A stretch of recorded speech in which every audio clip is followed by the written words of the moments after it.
Hey team, Peter and Sakina here. Today we're going to talk about why we have 0 goals for 2020. We do actually have goals, but you'll see in a minute why it's 0.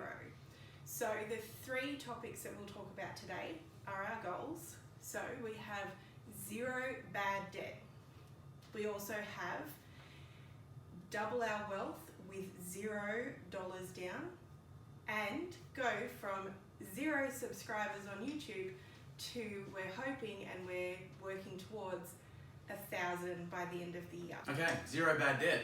0. We all should have 0, but some of the things we need to talk about and understand what that really means. So when we think about bad debt, we always think, what does that really mean? Some really obvious ones, credit cards. We all know the problem with credit cards.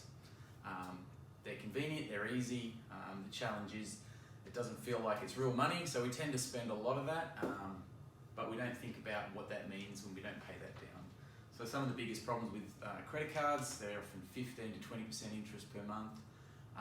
What lots of people get caught up in is the trap of that. So each month you don't pay that down, you pay obviously a lot of money on that debt again, so that compounds. So that's a really bad example of a credit card.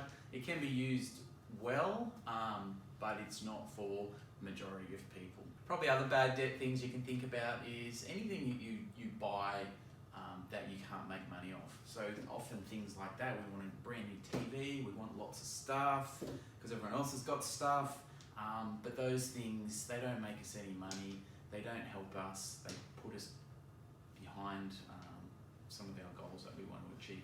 Good debt is an investment that will grow in value. As you buy that car from the car dealership, it's brand new, you drive out, it's fantastic, you're losing tens of thousands of dollars as soon as you drive out. With, let's say, property, which is good debt, when you buy, let's say, a block of land and build a house, or even have an already established house, that property is increasing in value, whether it's to do with the land component or what then you do with that property, whether you build a house that could be rented out, and make sure when you do have investment properties, it's positively geared. There's no reason why you need to get investment properties and have negatively geared properties. That means that you've put too much money and capital into said property, and then you're not getting the proper return.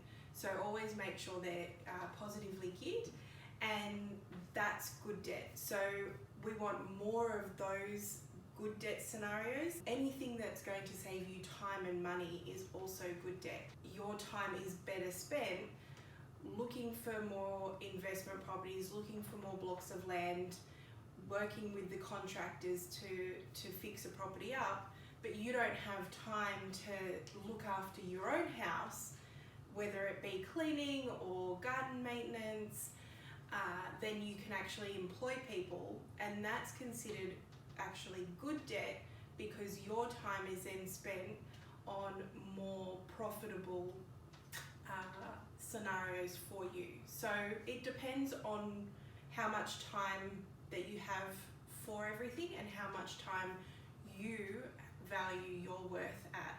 So if you do have time to do the garden maintenance and also cleaning your own house, then you shouldn't have that. Or you enjoy it. You do enjoy it. If you enjoy cleaning, go right ahead. I do it because I have to. There is not one part of me that sits there going, I can't wait to clean. I love organising, so I'll have probably a few videos on my organising. But as for just scrubbing and cleaning, We have a cleaner. we do. But she comes once a fortnight, and obviously you have to look after your house in between then. So there are those ideas. So the good and the bad debt, you really need to analyse what is good debt for you and what is bad debt for you. As Peter said, credit cards, generally when people use credit cards, it is for bad debt.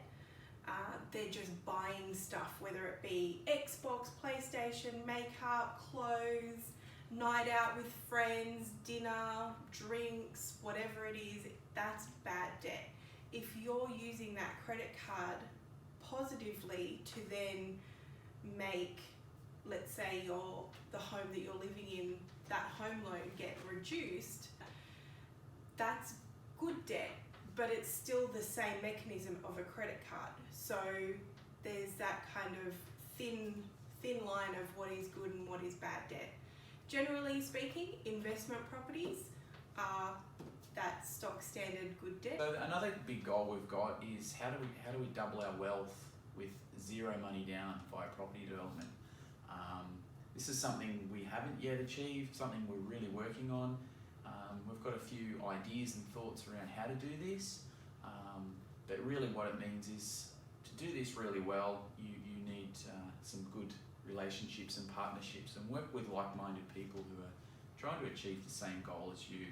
So it's probably one of our big goals is how do we help build a community to help educate people, but also connect the right people to help do these type of things. Because it is possible, there's hundreds of thousands of people doing it, but obviously depending on where you live in your market and your financial system, it'll be different or slightly unique to those conditions. Some examples of property development that we have seen with zero money down, so nothing in the deal, is a lot of people have done partnerships where one person might have brought the deal to the table, the other person could have been have the money, and there could have been a third person who can get the debt.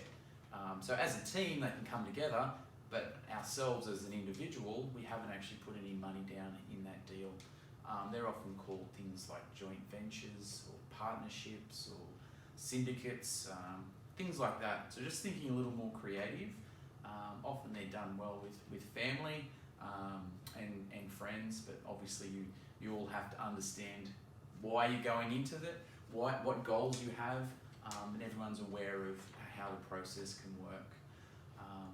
But yeah, in saying that, there's many ways to do these things, so hoping we can share some of that as we progress as well.